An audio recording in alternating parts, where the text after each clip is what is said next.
The Bulls step into the national college football spotlight later today when they take on the 14th-ranked Western Michigan Broncos. Head coach Lance Leipold tells us how his Bulls team can shock the world. We'll look back at some of the most exciting plays of the season, and we'll tell you Bulls fans how you can get involved in helping UB teams win on the field and on the court. It's UB Football Insider. It's a big one today, and it gets kicked off right now.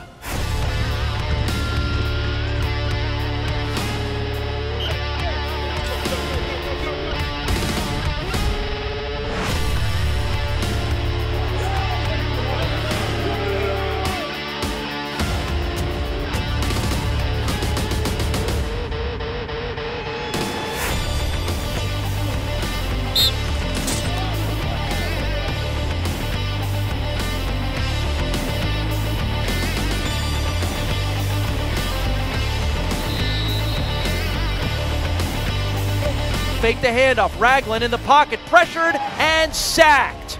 Sacked by Jarrett Franklin and Ishmael Hargrove.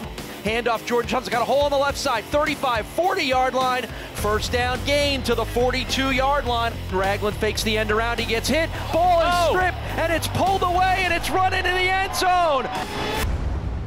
Well, the eyes of the college football world are on head coach Lance Leipold's UB Bulls later today when the Bulls take on the 14th-ranked and undefeated Western Michigan Broncos. Now, it may sound crazy when you're going to play that good a team, Lance, but is this actually a good thing at a good time for your squad? Well, I think it can be a great opportunity for our football team. You know, record-wise, we're not where we want to be, but to have a chance to go into what should be a sold-out stadium, national spotlight, ESPN, all the other things that are happening, we have a great chance to make a statement. Well, the last time the Bulls played a Mid-American Conference team that was ranked this high, it's a pretty fond memory for UB fans. It was the 2008 MAC championship game when the Bulls knocked off 12th-ranked Ball State, so there's a little bit of history there. Meanwhile, Western Michigan's kind of an interesting story. The last time this team played Western Michigan was 2013. It was a shutout win for the Bulls. It was part of a 1-11 Western Michigan team. So as you look at the progress, what jumps out at you from a 1-11 team to a 14-0 team or a 10-0 team, 14th in the country?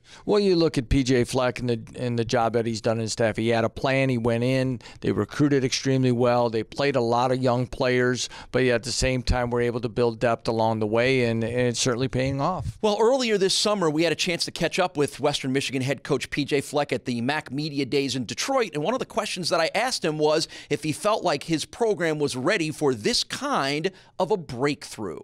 It depends on how you define breakthrough. I mean, last year we accomplished 21 things the program has never done in the history of its existence, including winning our first bowl game. So I think if people would have said you'll win your first bowl game by year 3, they would have thought we were crazy, especially after the first year. And then the second year, starting 18 true freshmen.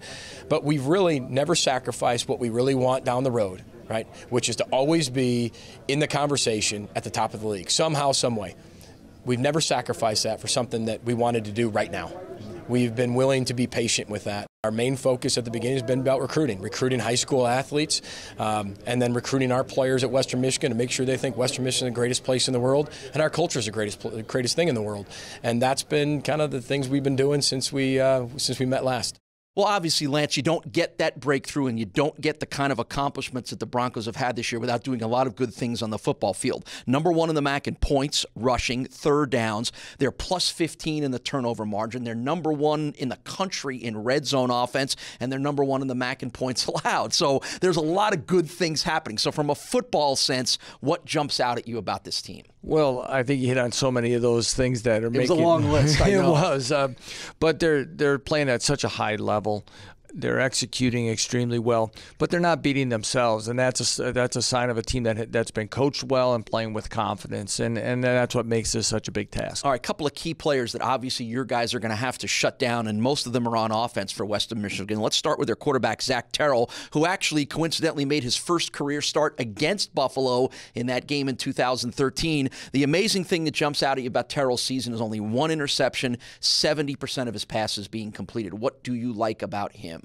Just a great decision maker, puts the ball where it needs to be, gives his team a chance to win. And now he's got an outstanding group of receivers and a stable of backs that kind of make this whole thing go for them. But it starts with him and making decisions and keeping them on the field when they need to be. You mentioned the wide receivers, and they have one of the best in the country in Corey Davis. He is number one in the MAC in yards receiving. He's scored 14 touchdowns this year. He has a chance to be the NCAA FBS all-time leader in receiving yards. He's big, he's strong, he makes crazy one-handed catches. How do you defend a guy like that? Well, it's one of those, you hope you can contain him. I don't know if you're going to stop him, especially with his size, his speed.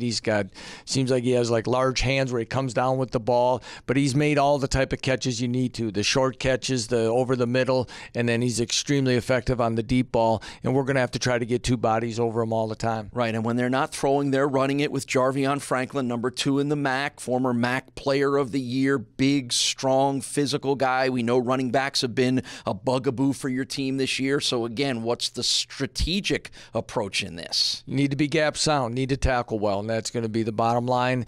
We've struggled against some teams, especially that add a quarterback run involved in that, but they do a great job in their formations and making it tough. And again, attention to detail, playing with great fundamentals, wrapping up, rallying a lot of guys to the ball are going to be very important. It's a 3:30 kickoff in Kalamazoo, Michigan. You can see the game on ESPNU. You can hear the game on ESPN 1520 as we speak. ESPN's College Game Day is live in Kalamazoo, only the second time in their history that they've been at a Mid-American Conference team. So it's really going to be a pretty cool atmosphere, isn't it? Yes, it is. It's great. Obviously there's a lot of things for Western Michigan and the Kalamazoo community, but it's a great opportunity for our program and our university to get this exposure as well. All right, much more coming up with Lance here on UB Football Insider. When we come back, we'll look at some of the highlights of the season, talk a little bit about some of the key seniors who are getting ready to wrap up their careers. We're back with more on UB Football Insider right after this. Support the new Football Excellence Fund and help build a strong foundation for years to come. Go above and beyond by investing in the future of UB football today. Log on to bullsblueandwhite.com for more information and a list of Football Excellence Fund benefits.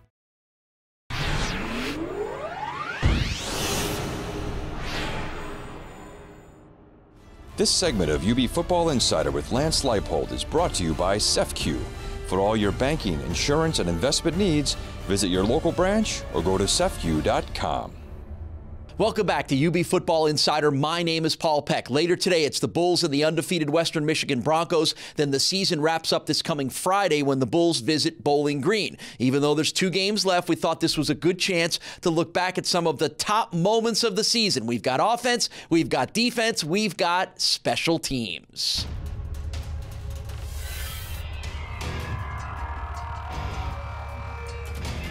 Number 5. So here it is, Adam Mitchison with the 33-yard field goal attempt to win it. Snap, spot, kick on the way, and it is good! And the Bulls have won it in overtime. Buffalo 23, Army 20. The entire Buffalo team goes and mobs Mitchison all the way back at the 20-yard line. What a comeback, what a win. Fire that cannon off one more time. Number 4. Tolles in the shotgun, gets the snap, stands in the pocket, gets pressured, hit, ball's loose. It's a fumble. Who's got the football? Buffalo has it, scramble, and the Bulls have recovered at the 10-yard line. A sack for the Bulls defense and a fumble recovery, and it's 1st and goal from the 10 for the Buffalo offense. Number 3. 1st and 10 for Miami from their own 14. Ragland fakes the end around. He gets hit. Ball is stripped, and it's pulled away, and it's run into the end zone. Brandon Crawford has just scored a Buffalo touchdown. He just takes the ball out of the quarterback's hands as he's pursuing him, puts it in his arms, and runs in for the touchdown. Did he literally rip the ball right out of the hands of Gus Ragland? Crawford just came in and said thank you, and took it from him, ran around him, and went into the end zone. Number 2. Tyree Jackson hands it to Johnson, starts to the left, cuts upfield, still going at the 30, at the 20, all aboard the J train. The next stop is the end zone. It's a Jordan Johnson 39-yard touchdown. 282 yards rushing, a new UB school record for Jordan Johnson. Number 1. Shotgun snap, Tyree to throw, hangs the ball up deep, Mason Trek got it, 40, 50, 40-yard line, 35, bouncing off a tackle, 25, 20-yard line, still going. It's an amazing touchdown catch for Mason Trek of 75 yards. What a job in front of 6 or 7 NFL scouts down the left side. He just throws the defender to the side. Well, I know this is going to be a tough question for you to answer, but do you have a favorite out of that group, or is there something interesting out of one of those plays that jumps out at you? Well, the one that's the freshest is the Crawford one, because it was just kind of a unique way he just took it out. But I probably think the two favorites would have to be the Mitchison game winner and then Jordan's performance, and those are game-winning performances for us. All right, now on that list, we saw plays made by 3 of the seniors that are getting ready to wrap up their careers here with obviously the game today and then next week's game against Bowling Green. I want you to talk a little bit about some of those guys, what they've meant to this program and as they wrap up their career. And start with Jordan Johnson and his impact. Well, Jordan, I think his on-field, contributions speak for themselves. He's been a very durable runner, a physical runner. His numbers are going to put him in, as one of the all-time greats here. The thing that is really sticks out to me is the way he's matured to become a leader, even through when some adversity, with maybe off the field in our program, or even that the season hasn't turned out and wins and losses the way we want. Mason Trek is your leading receiver, 50 catches coming into today's game. For a guy that had to wait his time to really be a first-year starter this year, have you seen a lot of development on and off the field from him? Absolutely. Same type of thing with Jordan. Neither one has started. They waited patiently. Mason has really worked on developing his whole game, and he's going to play more football after this season. But to have guys like that, especially when there's been a transition in coaching and things, that they have been always about the team and the program, but have always worked extremely hard and kept their heads up. And 2 guys on defense, and you touched on Brandon Crawford. I think this has been his best overall season. He's made some of the big plays like we saw last week, but just been very consistent among the max leaders and tackles for losses. Just a solid guy on the defensive line that does a lot of things well. Quiet leader, goes about his business extremely well and professional. But I think the great thing you see is, like, really with all 3 of these guys, is that they're playing their best football at the end of their college career, and they're playing with passion, and that's Brandon. And he's, again, a guy who's kind of bounced around, whether it be through defensive scheme or he started off as defensive tackle and then found the home at defensive end, and he's really played well. And for Boise Ross, it's been a frustrating senior year. Injuries, the half a game suspension from the targeting call. He struggled to maintain the level that he did last year, and I'm sure that's frustrating for him, frustrating for you, but I know you've been impressed with how he's battled through that. Yeah, and it's one of those things I try to talk to see Boise Ross, though, mature as a young man and handle adversity the way he has and continue to work hard and try to make the best of the situation. It's really been one of those years that he'd love to have back, but again, love to see him finish strong here these last 2 games. All right, a chance in the spotlight for all of those guys later today at 3:30 kickoff at Waldo Stadium in Kalamazoo, Michigan. It's Lance's Bulls against the 14th ranked and 10-0 Western Michigan Broncos. You can see it on ESPNU. You can hear it on ESPN 1520. Have fun. This will be a great college atmosphere. Enjoy your afternoon. Thank you very much. Bulls head coach Lance Leipold. We've got much more coming up on UB Football Insider. Stick around. Buffalo. Come white out Alumni Arena on Saturday, December 10th when the UB men's basketball team takes on Coppin State. First 2,000 fans through the door will receive a free Ugly holiday t-shirt with holiday-themed promotions, special concession deals, and more. It's sure to be a game you won't want to miss. Tip-off is at 2 p.m. For tickets and more information, visit ubbulls.com or call 1-877-UB-THERE.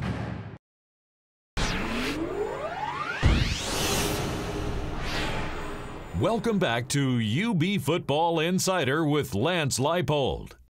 I am joined by University at Buffalo Senior Associate Athletic Director Eric Gross. Always good to catch up with you to find out what's going on in your world of development, which certainly has a lot of relations directly to the fans. And I know you're dictated a lot by the seasons that the sports are playing. So I would assume you're about up to the 10-foot net in basketball right now. All we're talking about is basketball. Season tickets are obviously the best and easiest way for fans to get in here to support the Bulls. Is that what you encourage most Bulls fans that want to be a part of this program? Is that the first and easiest way to do it? Yeah, absolutely. When people ask how they can support our program, number one, we tell them buy season tickets. Be there for our coaches and student athletes.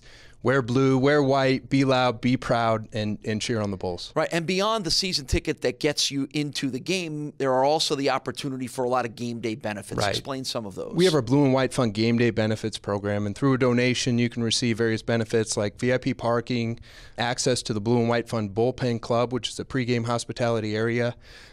We also have seating arrangements, some of our best seating in Alumni Arena. You can secure for yourself by making a donation to the Blue and White Fund. You mean those really cool courtside seats that I see everybody enjoying? The courtside seats, the seats right at midcourt, those are fantastic seats, and you can secure those for yourself through a donation to the Blue and White Fund. Right, and then there's another layer for basketball fans to support the program in a bit of a different way. Can you talk a little bit about the Basketball Excellence program? The Basketball Excellence Fund was designed for those who want to go above and beyond. We got a lot of people who appreciate basketball, want to see our team succeed. We have 2 MAC championships, and people ask us, well, what can we do to see our success continue? The Basketball Excellence Fund was created to infuse some more dollars into the program, some discretionary dollars for both our men's and women coaches to pay for various things like more gear for the team, some charter flights, maybe some sleeper buses for those long trips for away games. Right, and I think both Nate and Felicia would probably say that part of the success that came for both of their programs last year is because some of those benefits that come directly through the Basketball Excellence No Fund. question. We have great support in Alumni Arena, and of course those dollars to be able to charter some flights, they get our students back quicker, they can recover quicker, get back on the road, and of course they get back to academics a whole lot quicker too. Right. What's been the response in particular from, as you continue to grow the fan base here, and we even saw that at the exhibition games last week, that the place was rocking. There was a good crowd on hand for games that technically didn't even count as part of the regular season. So we know the support level is there, but are you seeing a lot of interest in people wanting to move to that next level? Yeah, no question. As they see the success that our coaches and student athletes are having, we do see that translating into more dollars for our program, which is fantastic to see.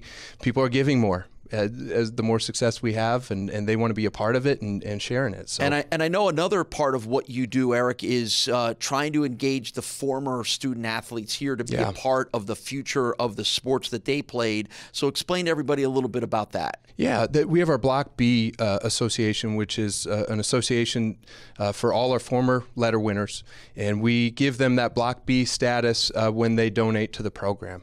We have more former student athletes giving back to the program than ever before, which is great to see. We've got a lot of former student athletes that we're still trying to engage. We need more participation always from them, but they are a critical part to the success that we have, and it's very important for our former student athletes to understand that they can benefit those who are following in their footsteps a great deal by giving back to the program. What's been the reaction to that? I know we saw some of the football alums that came back during the course of the football season and were just blown away by the way they were treated in the atmosphere. And maybe some of them hadn't been back on campus in 10 or 15 years. Were really blown away by it. What's been the reaction there?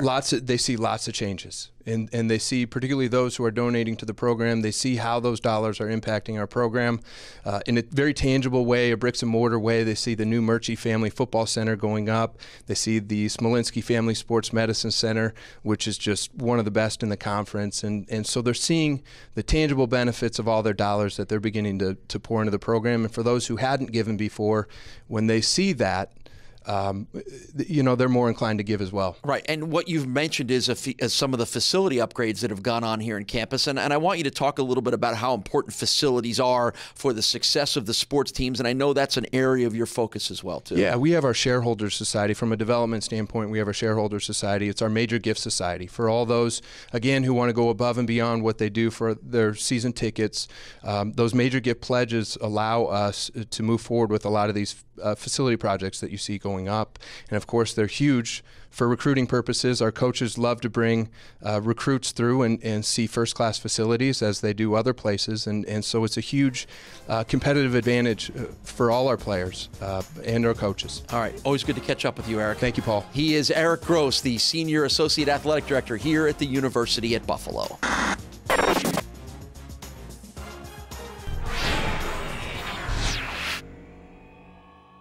Buffalo. Come white out Alumni Arena on Saturday, December 10th when the UB men's basketball team takes on Coppin State. First 2,000 fans through the door will receive a free Ugly Holiday t-shirt with holiday-themed promotions, special concession deals, and more. It's sure to be a game you won't want to miss. Tip-off is at 2 p.m. For tickets and more information, visit ubbulls.com or call 1-877-UB-THERE.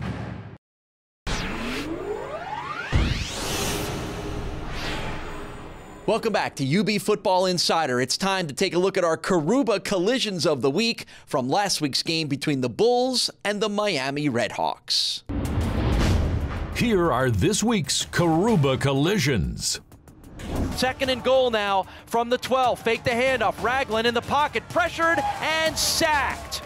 Sacked by Jarrett Franklin and Ishmael Hargrove. The outside linebackers meet at the quarterback all the way back to the 17. Handoff to McInnes, grabbed in the backfield by Charles Harris and brought down for a big loss back behind the 45-yard line. Good run defense. Obviously, the Bulls know what's coming here.